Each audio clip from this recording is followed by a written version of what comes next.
not know me, I am Miss Clark. I am a 11th grade U.S. history as well as 10th grade world history. My students know that I have done a lot of study on my own on the Holocaust. I have been doing things through FAU with some advanced training classes that they have offered, and through them I have brought to you a man that has been through the Holocaust with his story. I would like to now welcome Mr. Kurt Wallach.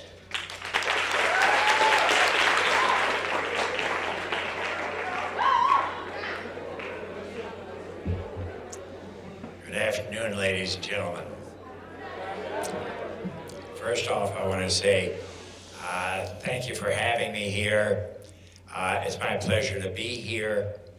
And I want to thank Florida Atlantic University for making this hour or hour and a half, whatever it will take, possible. If you pay attention, if you give me your mind and follow what I tell you, you're going to leave here knowing an awful lot more than you can possibly learn in a classroom. I say that to you because, unfortunately, maybe fortunately, I don't know, I have been through the Holocaust. As a child, I grew up in Germany when Adolf Hitler took over the country. Many times I will do lectures on the subject, and I have found that to really cover it could take 6 or 8 sessions, and we've done that on many occasions, gone through 6, 8, 10 sessions in a series to really delve into what happened, how did it happen, why did it happen, how was this possible? A nation of 65 million people being taken over by a lunatic and turned into monsters. How did this happen? I'm going to try to share with you some of the happenings of the day, and in a little way, not very much, but in a little way, I will try to bring my background over there into it so that you will understand possibly a little bit more, hearing it firsthand instead of out of a textbook. Incidentally, I have just written another, I am an author also. I have just written a 600-page thesis on the killing of the Jews during the Holocaust, and I've donated about 20 books to your library. So if any of you wish to read and learn more than I can tell you today, your library will have the book, The Killing of the Jews, in which I detail the tortures, the murders, and the happenings from 1933, when it began, for the next 12 years to 1945, when it all ended. It started with a beer drinking club back in the 20s. A bunch of young men that met in the park, many of them not the best type, a little bit like the Hells Angels, very few employed, majority homeless, met to drink beer and had parties, slept in the parks, got their food from food kitchens. Sometimes they went to the church and asked the nuns to give them some food. And one of these was a man by the name of Adolf Hitler. Adolf Hitler was the 7th member of this club in Munich, which called itself the DAP, standing for Deutsche Arbeiterpartei. To translate that, Deutsche is German, Arbeiter, workers, Partei, the German Workers' Party, a total misnomer because they weren't. It was a club. Hitler became its leader very shortly after he joined. It was his idea to focus on recruiting, just to recruit and recruit and recruit until there were more clubs of this nature, until there were clubs throughout Germany, and until they could make themselves a political party. And this occurred in 1923 after the First World War. For the next number of years, they were successful in recruiting to a degree. But for the most part, the German people knew who they were, didn't have too much respect for them, but nevertheless, there were clubs, which was the DAP, the Deutsche Arbeiterpartei, throughout Germany. The group decided that they were going to be a political party, and as a political party, they wanted to explain who they really were. They were socialists, and they changed the name of it to the Nationale, National Sozialistische, Socialist Deutsche Arbeiterpartei. It was the National Socialist German Workers' Party. They had enough people to really become a political party and realized that that name was entirely too long, and they changed the Nationale Sozialistische Deutsche Arbeiterpartei, that long moniker, to take just the first few letters of Nationale, and they called themselves the Nazi Party. That is how the Nazi Party was named in the mid-1920s. They went along with the German people not accepting them at all. In 1928, Adolf Hitler, who was their leader, who incidentally was a paranoid, schizophrenic, psychotic individual, he was not a normal mind, was to run for president. He got 2% of the vote in 1928, which kind of showed what the German people thought of this new Nazi party, which was all over the country. The big thing for the Nazi Party occurred actually in New York. In 1929, there was the stock market crash. This country had a depression which was so severe that none of you would know about it. It was so severe. People were hungry, they were homeless, and as bad as things were, when the depression began, it was worse in Germany. Germany had 45% unemployment. It was a big break for the Nazi Party because Hitler and some of the other hierarchy in this Nazi Party traveled the country speaking, making promises that if people would join the Nazi Party, if they become a part of it, there would be prosperity, there would be jobs, everybody would have the car. Of course, the car that he was talking about was the Volkswagen, the Beetle, which was introduced at that time to be the Volkswagen. That Volks in Germany is, the people's wagon. He promised everybody would have one. The promises of prosperity were absolutely outrageous, but people were desperate and they wanted to believe it. To give you an example of promises, outrageous promises, in one of his speeches, Adolf Hitler, who was the Nazi Party was Adolf Hitler. In one of his speeches, he said, if you join the Nazi Party, every woman will have a husband. I mean, outrageous as it was, but these types of promises were made. The German people ate it up because they were looking for something to hang on to, while in reality, they were starving and in trouble. There was an election for president in 1932. He got 37% of the vote. Did not win, but he went from 2% to 37%. The man who was the president was Paul von Hindenburg. who was now an 85-year-old man, who really was a very, very old 85-year-old. He didn't have it together mentally anymore.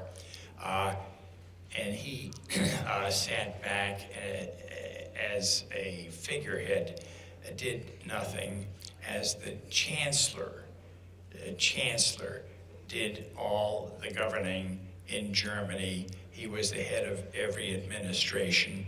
The chancellor was the big position that ruled Germany, ruled all the various administrations.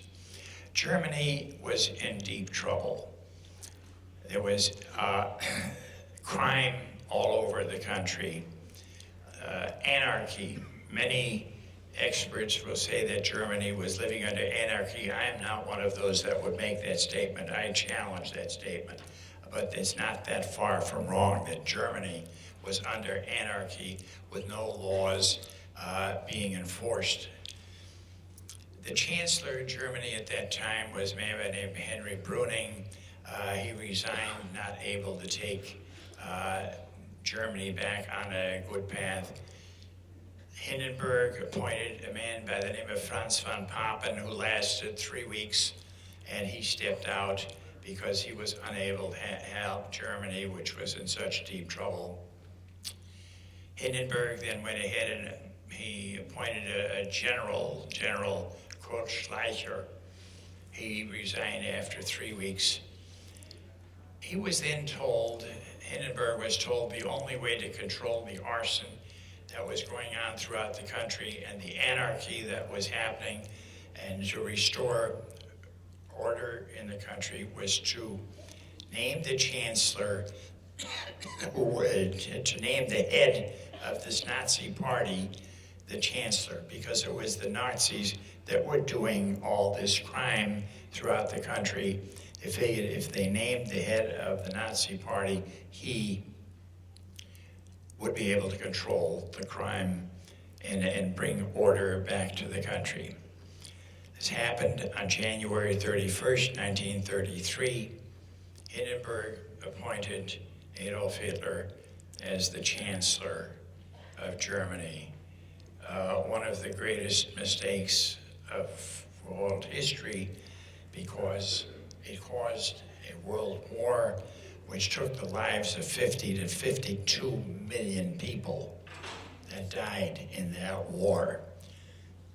You don't know what 52 million people are to be killed. I don't know either. I can't imagine it. You go to a football game and you see 5,000 fans and you say that's a lot of people. 50 to 52 million died because of the appointment of Hitler.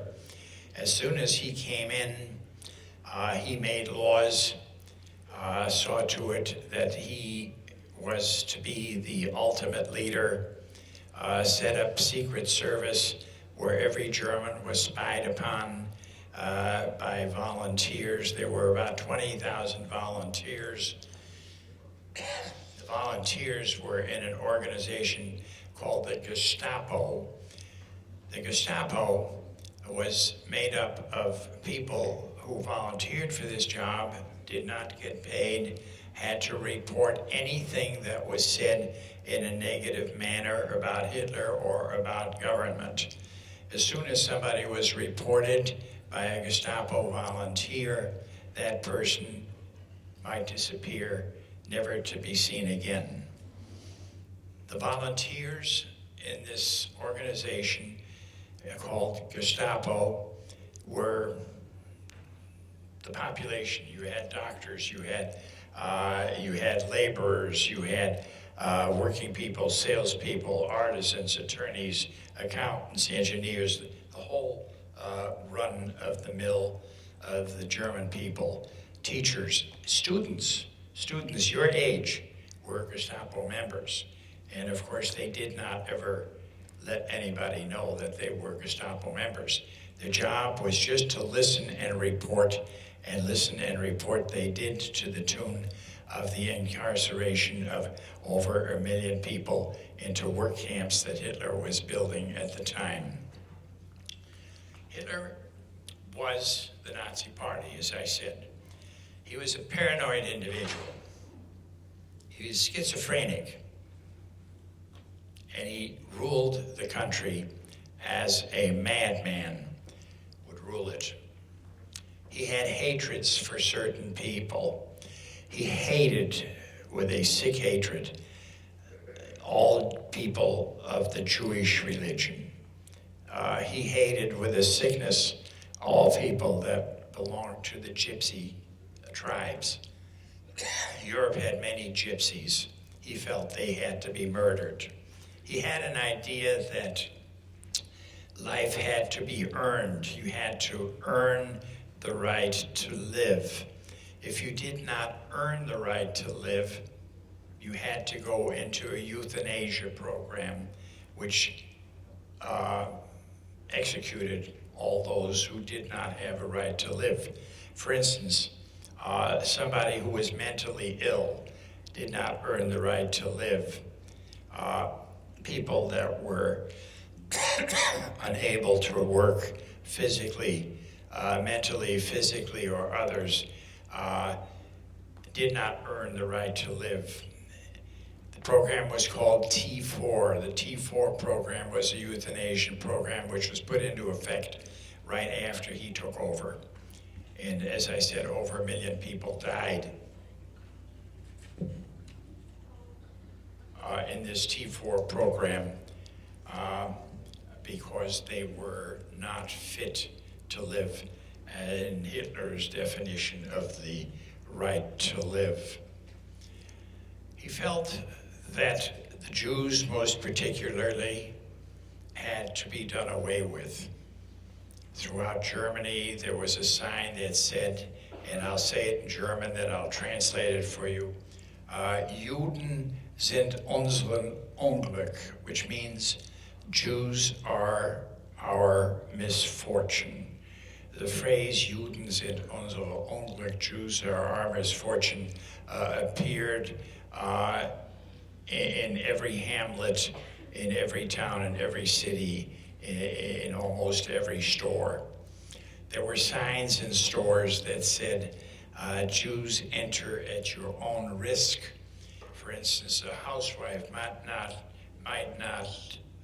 allow herself to go into a supermarket. They did not have supermarkets, but let's just call them grocery stores.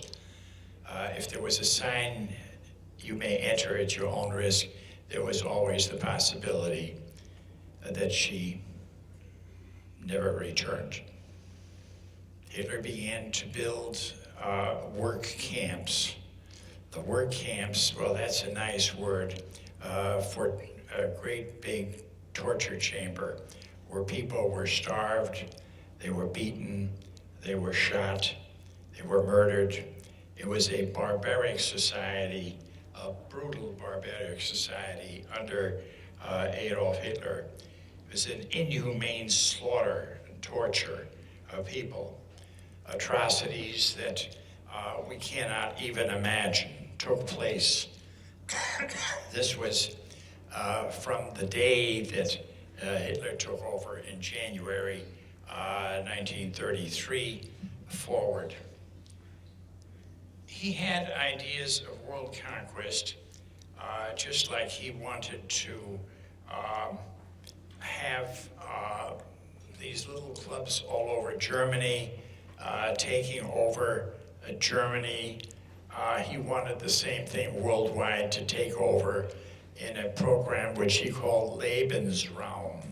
To translate that word, Lebens is living, Raum means space. He felt that Germany did not have sufficient Lebensraum. And he made it quite clear that eventually Germany would have to expand and take over its neighbors. 65 to 70% of the German budget went into army and navy materials, war goods, airplanes, and the people had a very difficult time in running the country. The country never really stood on its own after the monies were spent for the military, which was totally out of kilter. The man, they had a genius by the name of Johann Schacht, who was the administrator of the German Reich, the financial portion of the country. He resigned, and finances fell through the floor. In 1934, June of 1934, Paul von Hindenburg died, and Hitler, he was now 86, he was the president. Hitler now declared himself Führer, which means leader, unquestioned, to be in charge and be the head of every department that governed the country. He ordered book burnings. Any books that had been published in the last 20 years that were not to his liking, or certainly not if they were written by Jews, had to be burned. There were bonfires throughout Germany, burning the books.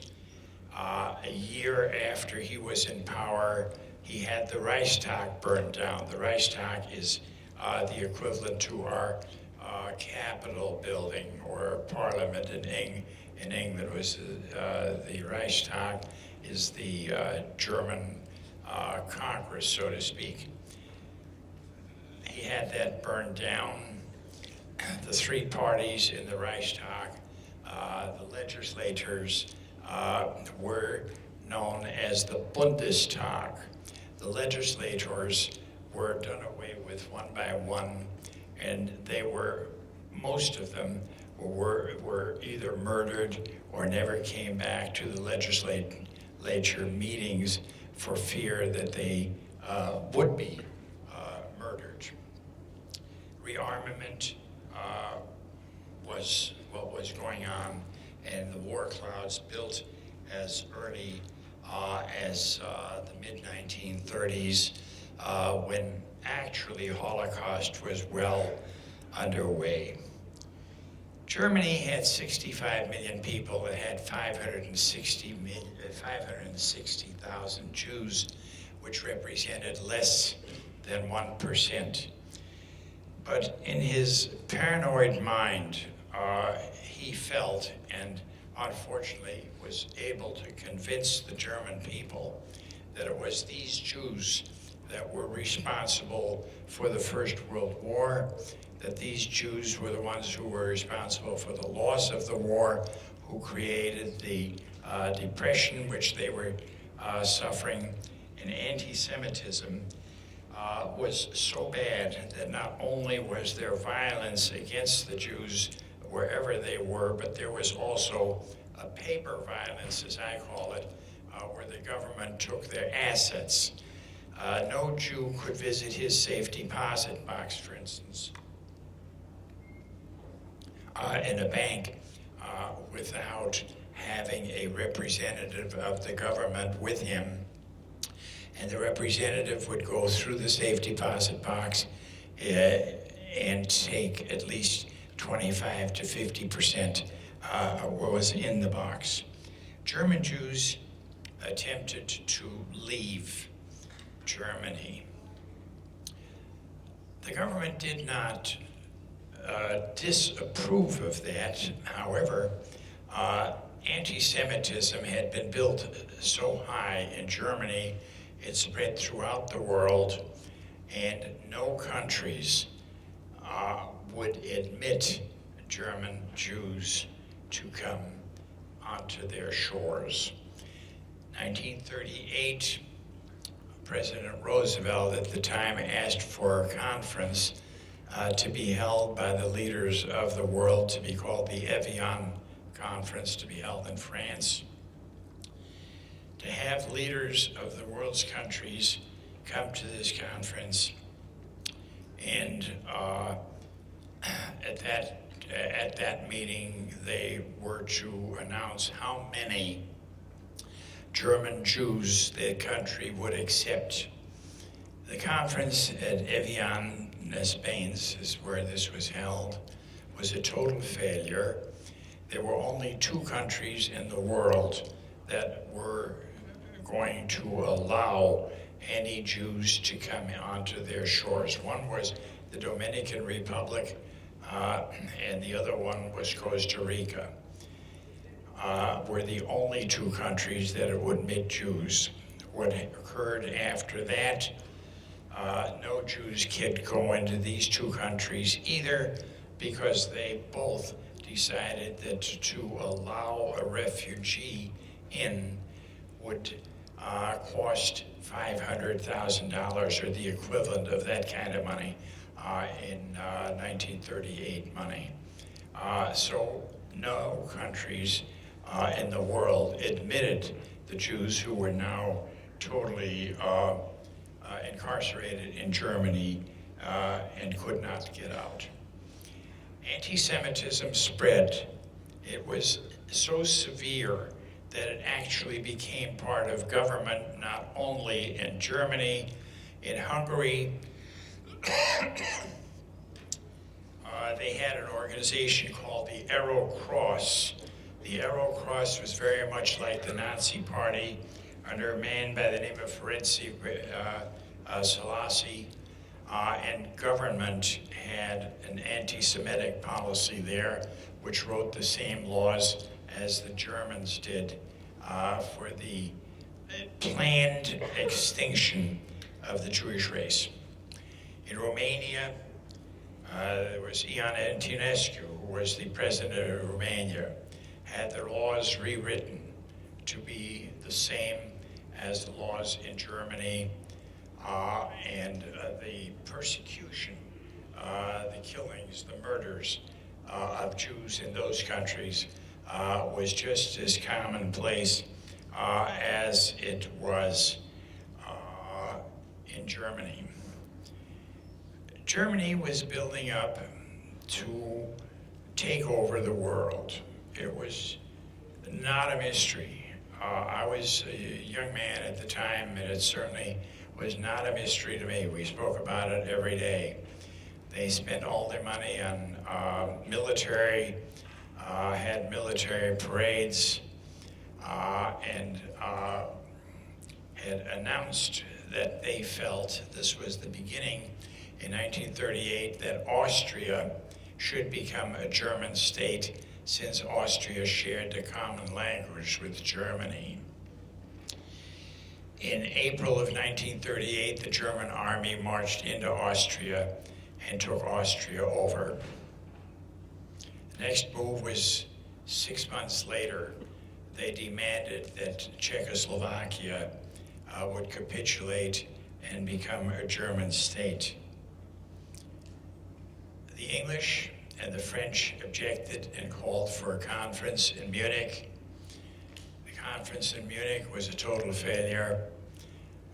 They were not going to protect Czechoslovakia, and within 6 months, Czechoslovakia was no more, and it was a German province, a German state. By 1939, it was evident that this type of taking was not going to stop. And when he did the same thing with Poland, the French and the English declared war. This was September 1st, 1939.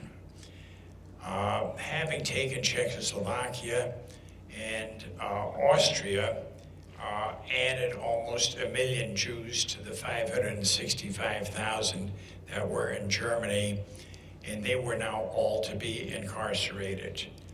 And they were going eastward in Poland. They came across another 2 million Jews that were put into slave labor camps and eventually were to be murdered. The plan was eventually to take Russia.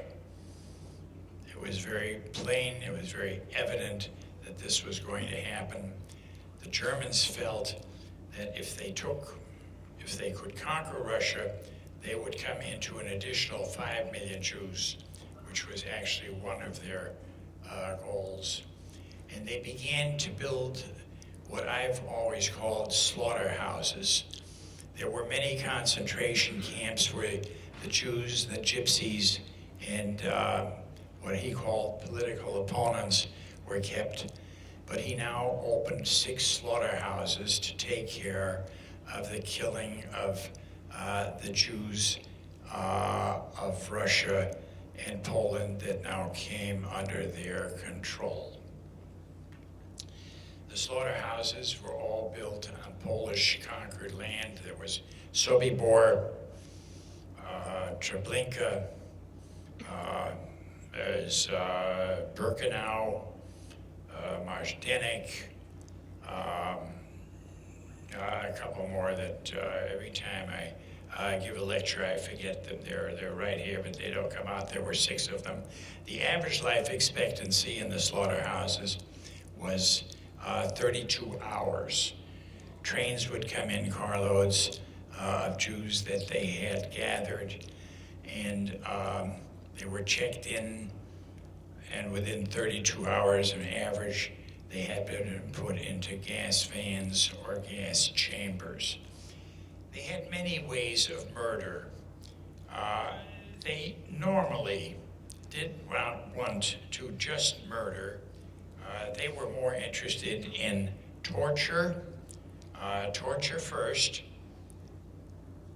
eventually for the people being tortured to die. It was the most barbaric murder sponsored by government in all of history. The killings were done by slow hanging. In other words, a normal hanging is where the noose is put around the neck, the body is dropped, the neck is broken, and the victim is dead. The Germans did not do that. They used what was called a long rope, which slowly dropped the body, and it took 20 to 25 minutes of choking before the victim died. They had built gas vans that were like regular trucks with a big box-like in back. You've seen delivery trucks like that here. Totally airtight. The trucks would be filled with people of Jewish descent. And there was a switch that brought the carbon monoxide into the van instead of going out. It took 20 minutes of screaming before everybody in the van had been gassed to death. It was another method that the Germans used. The gas chambers took 2,000 people at a time that were killed by gas that was let into the chamber. Beatings were common. People were beaten to death. Many times with tools, hammers, wrenches. Probably thousands died by beatings. There were live burials. Maybe they'd shoot people in the legs. They fell down into the ditch and buried. Live burials were very common. Shootings were very common, but not to kill immediately. To maim, let the victim suffer, maybe shoot him into the other part of the body, let them suffer some more. Sometimes the shooting victims took 3 days to die. They locked people in houses, nailed them shut so that they could not get out, and left them there. No food, no water, no sanitary facilities. They came back three weeks later and took out the bodies. They put people in houses in the same way and then burned the houses down. Toasted the people that were inside. Another method was starvation. It's hard to even imagine what a death by starvation is like. They starved thousands of people. Russian prisoners were put into camps and were never fed. There were 3 million Russian prisoners of war that were put into compounds over a period of 2 years. The compounds never received water nor food, and 3 million Russian prisoners died. Another method of murder which was very common was sleep deprivation. Would not let an individual sleep. After 10 days, the victim died. They had another method which was very common, which they enjoyed doing, and that was overwork. Labor for 18, 19 hours a day, hard labor. Killed many. My personal involvement is not nearly so great as many others who were fortunate also to escape. I'll tell you a little bit about some of my experiences, and then what I'm going to do is ask you, please, to pose a question that you might have. My hearing is very bad.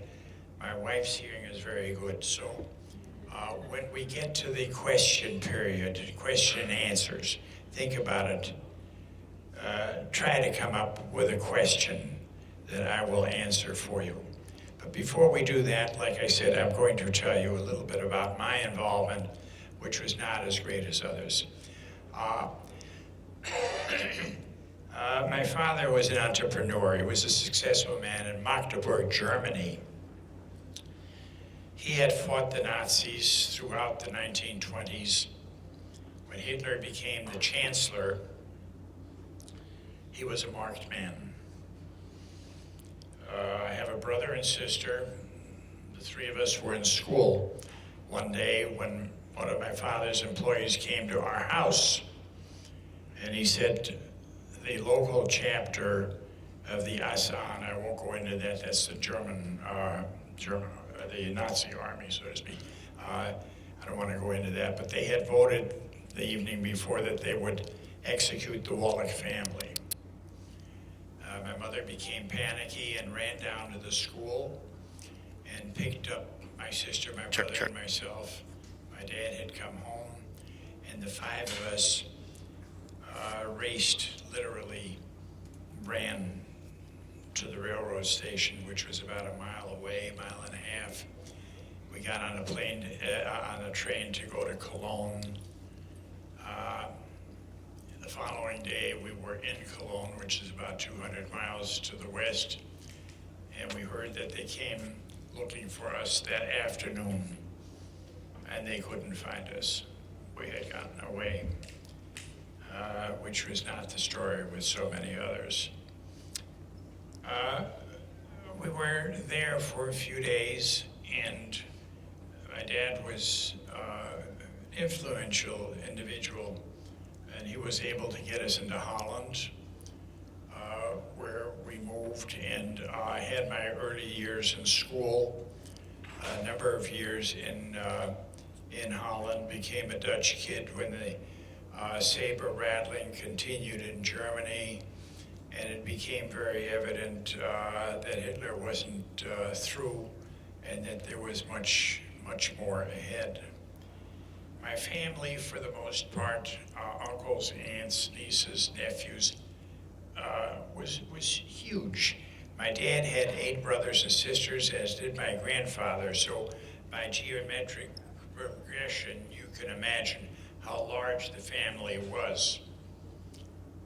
My cousin did a lot of research after the war and told us that over 200 of our family had been tortured to death by the Nazis. over 200. There was not one survivor out of this entire family, excepting my parents, my brother and sister, and myself, who eventually were fortunate enough to come to the United States. Times for us were hard. We came to Holland, we did not know how to speak the language. My dad had about as much money with him as he could carry in his pocket because we just ran away. There was no money. There were 5 mouths to feed, and nobody spoke Dutch. So this was our introduction to the first escape from the Nazis.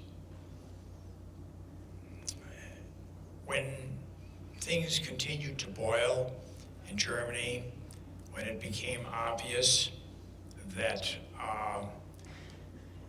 where he wasn't nearly done with his plans, we once again escaped before he took Holland. He came to the United States in the Depression. Once again, there was no money, and nobody spoke English. My father, who had to support the family, had an inkling of what this language was about.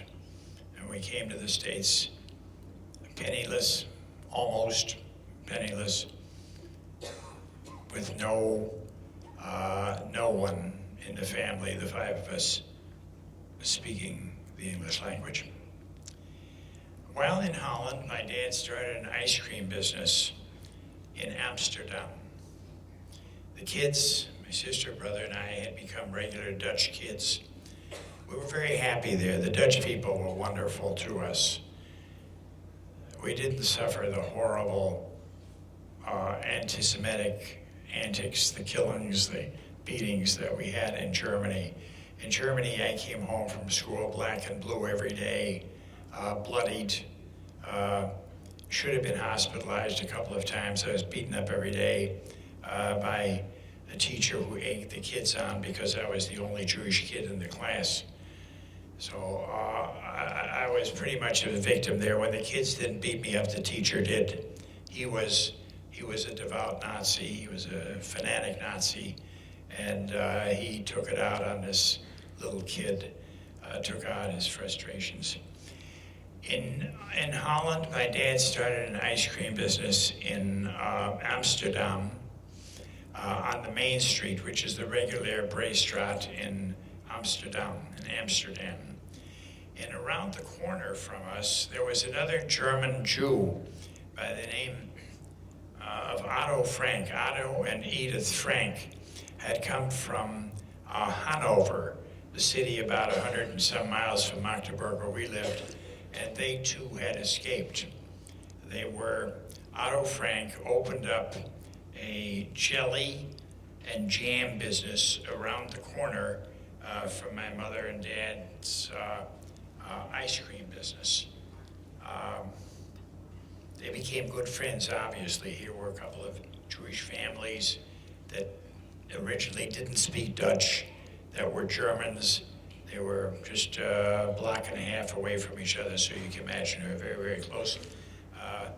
My mother and dad with Otto and Edith Frank. Their kids, Margot and Anne, got ice cream at the store every day. We lost track of them when we came to the United States, and it wasn't until years later that we heard that Anna, who's 3 years younger than I am, had written a diary, and it became world famous. Edith died at Auschwitz.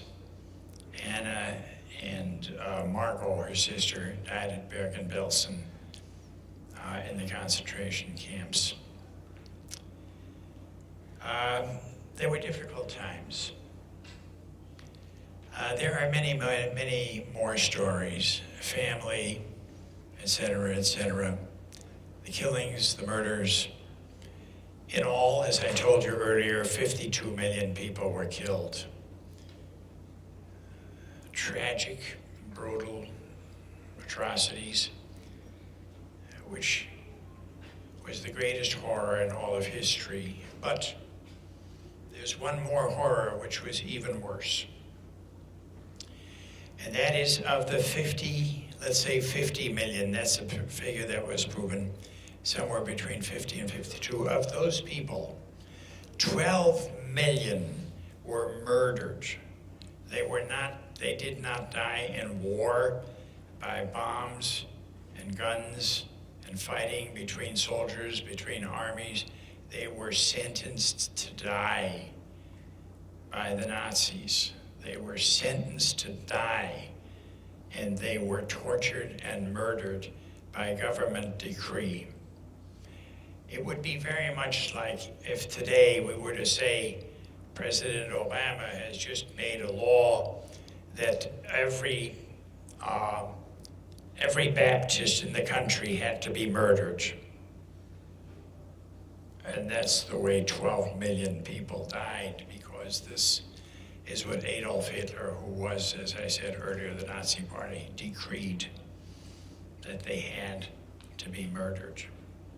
And 12 million died in that way. As I said earlier also, and I don't want to be redundant, I could probably tell you stories for the next 3 hours without a problem, but I'm not going to do that. I'm giving you an overview of what occurred in Germany, what occurred in Poland, Czechoslovakia, Austria, and all the conquered territories in the 1930s. As for my life, I am very grateful for it. I escaped, we came to the United States, and even though we did not speak the language, there's no way of my father getting a job in the Depression, especially not knowing how to speak English. We survived.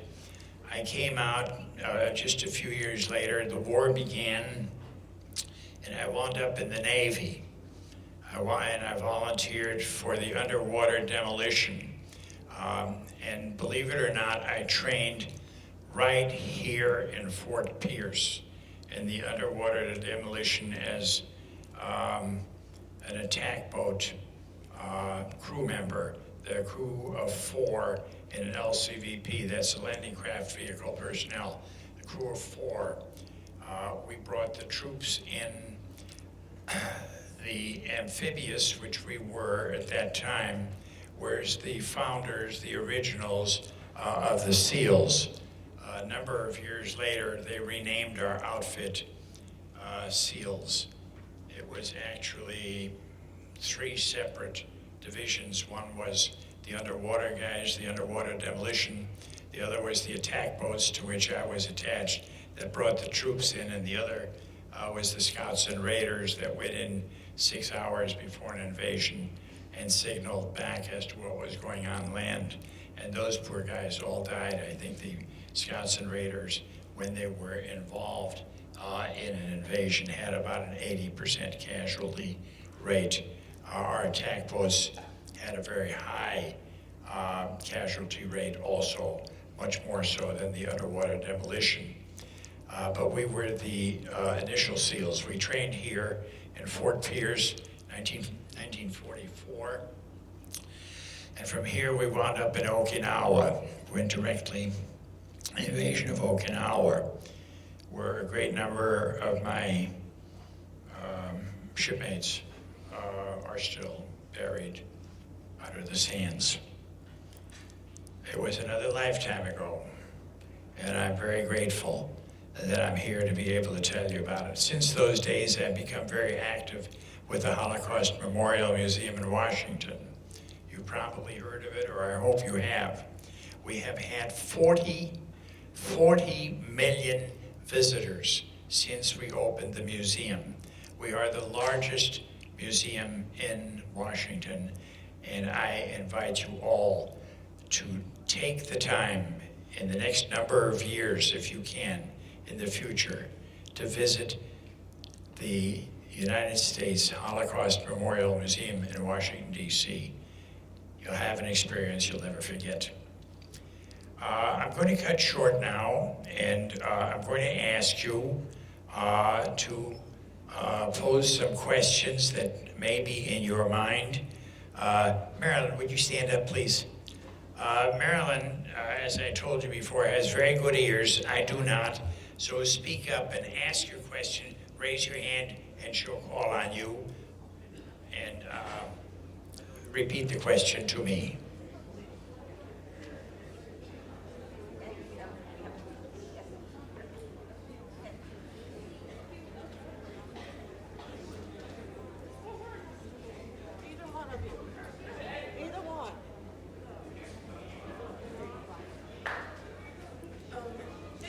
What is one advice you would give us? If you could give us any advice, what would it be?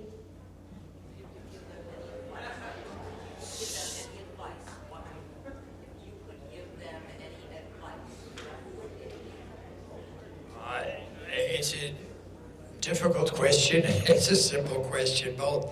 I believe very strongly in tolerance. Obviously, I am Jewish. I need tolerance. Many of you are African American. As such, you need tolerance. I would say that should be our number one goal in life, to be tolerant of your fellow human beings and live a life of friendship instead of some of the things that we're seeing today. Given the events you've went through, is there anything you regret, like something you didn't do? Yeah, any regrets?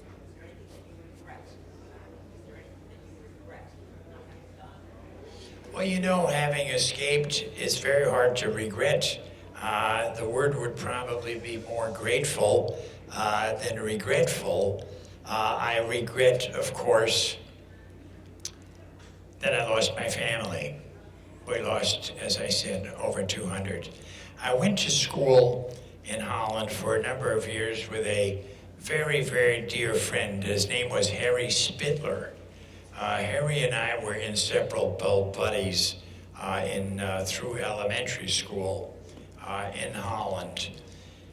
When we were in Holland on a visit, we did a little bit of research and we found that 2 years after we came to the United States, the Nazis picked up Harry Spitler and he died at Sobibor at age 14 or 15. Do I regret? Of course. I regret all the people that died unnecessarily. I regret the intolerance we see in this country today against minorities. I would like to see things a little bit different. Just one more question. Advice, I don't know that I have any. I think I've pretty much told you how, I have how one I more feel question. about things. One more question. When your parents escaped to America, did you guys try to take some of your friends with you, or you just ran when you had the chance?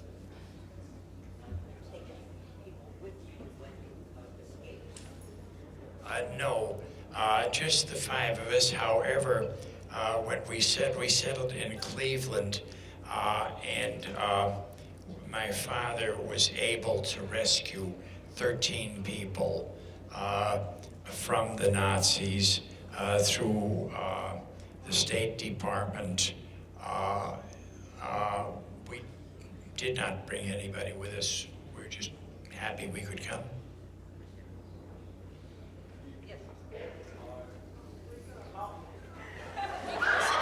Sit down.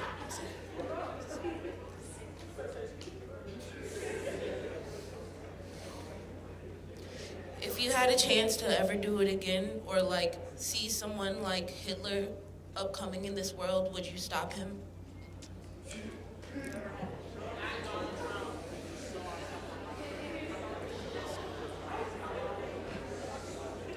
Well, I think we would all want to stop things like that. The man was a maniac, he was a crazy man, and he wound up ruling hundreds of millions of people before the war ended. It was a nightmare.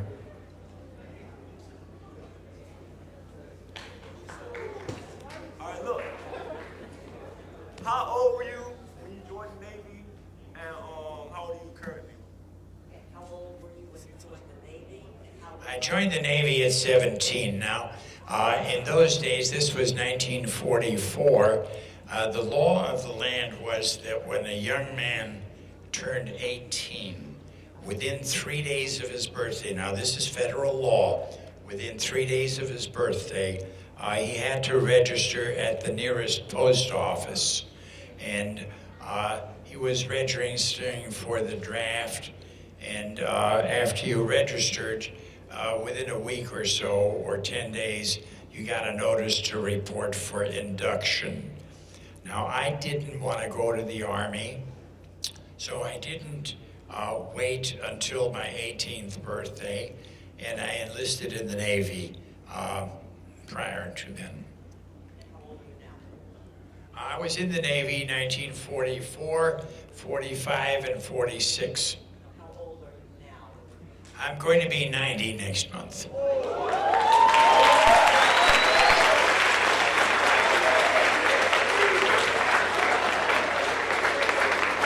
I think almost half my life is over. I still work.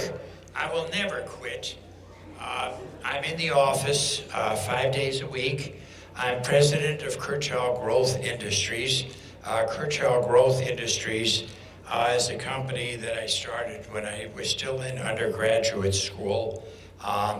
And the company is now going 68 years. We are a real estate investment company. We own a chain of medical office buildings. We own retirement communities, 7-Elevens, Dunkin' Donuts, office buildings, et cetera, et cetera. The company is healthy, I'm happy to say, and I'm its chief executive officer. Yes, Marilyn wanted me to mention that I do give Holocaust lectures as today. I write books. I am an author. As a matter of fact, I was just telling Mrs. Clark that I had a couple dozen or more books here to donate to your library. There are two that if you have a chance, if you are interested in reading, that I have given her about 8 or 10 of each of these. One is called The Killing of the Jews. The other one is called Remembering Mark. Mark was my father.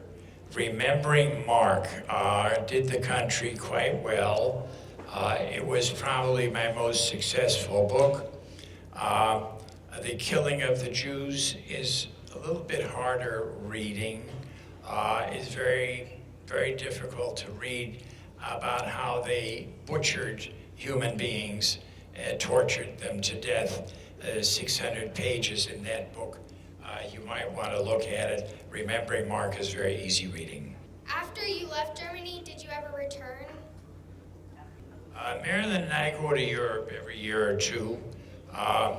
And we've gone back to the old hometown many times. We go back to Holland. I go back to where we lived.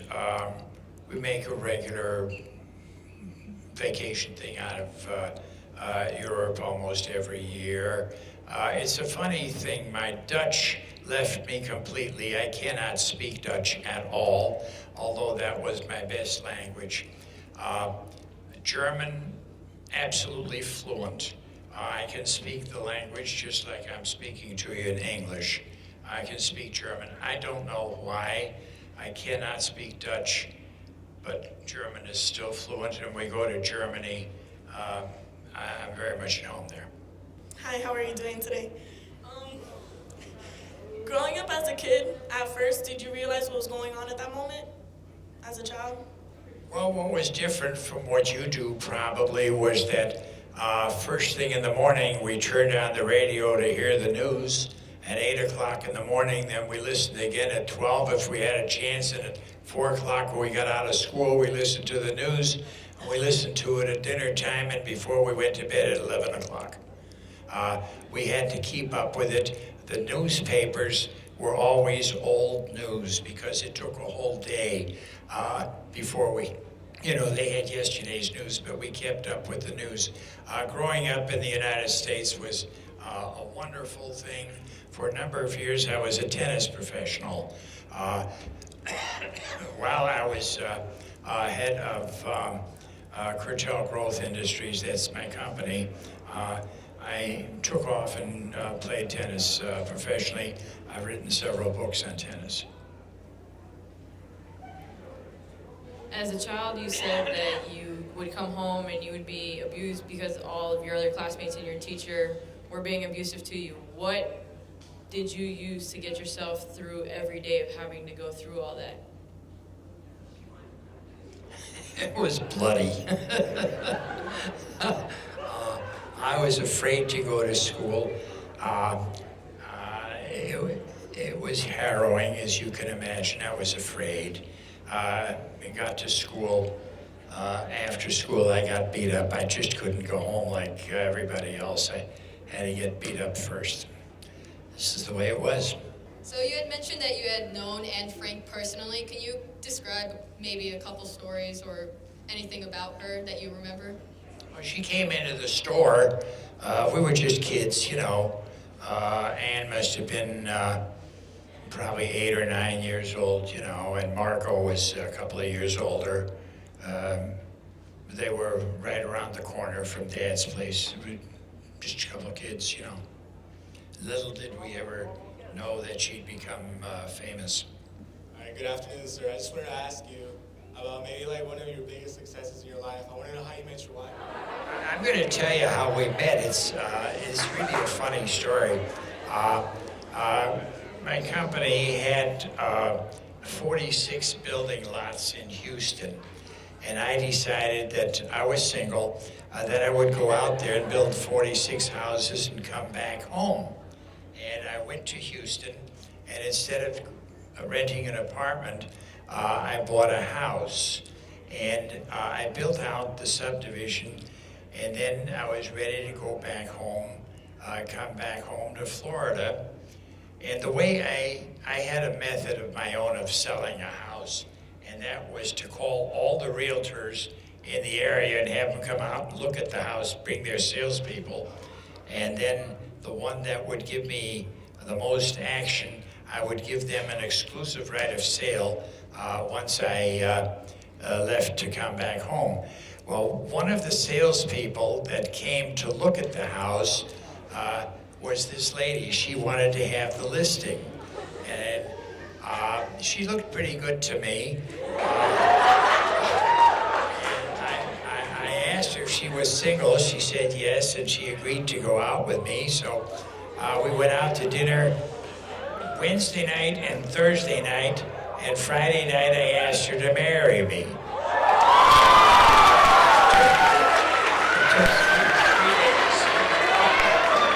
And I've been suffering ever since. That was 37 years ago. You want to see the bruises?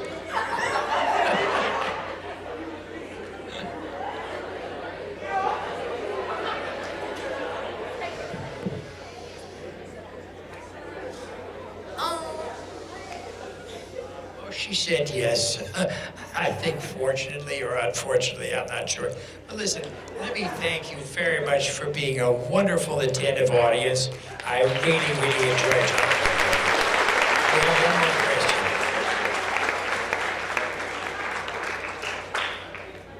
You say you got beat up at school every day. You still went to school consistently after that, even if getting beat up?